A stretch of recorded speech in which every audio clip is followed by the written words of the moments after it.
প্ৰকাশ হ'ল যে ৰাইজে আস্থা নাই হিমন্ত বিশ্ব শৰ্মা ডাঙৰীয়াৰ ওপৰত তেওঁৰ ওপৰত যথেষ্ট হেঁচা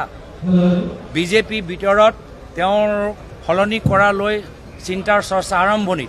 আৰু সেইকাৰণে বিভ্ৰান্তি মিছা কথা মিছা অভিযোগ অপপ্ৰচাৰ সেইখিনি তেওঁলোকে কৰিবলৈ আৰম্ভ কৰিছে প্ৰিয়াংক খাৰ্গে ডাঙৰীয়াই একমাত্ৰ এটাই কথা ক'লে যে ভাৰতৰ গোটেই IT হাব ভাৰতৰ গোটেই IT টেলেণ্ট য'ত আমাৰ অসমৰো ইঞ্জিনিয়াৰ অসমৰো IT টেলেণ্ট সোমাই আছে সেইখিনি আছে বেংগালোৰ সেইখিনি আছে হায়দৰাবাদত কিন্তু দুটা ঠাইত কংগ্ৰেছ চৰকাৰ থকা বাবে বিজেপিয়ে এটা ডাঙৰ আঁচনি সেইখন ৰাজ্যত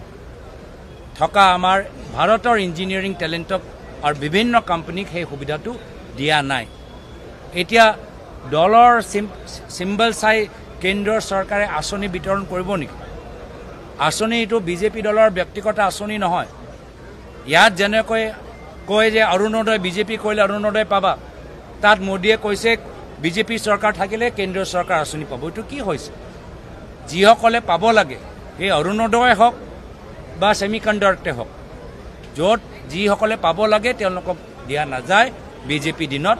এইখিনি কাম পৰৱৰ্তী দিনত যেতিয়া আমাৰ কংগ্ৰেছ চৰকাৰ আহিব আমি নকৰোঁ যিসকল প্ৰাপ্য তেওঁলোকেহে পাব এয়া হ'ব আমাৰ সিদ্ধান্ত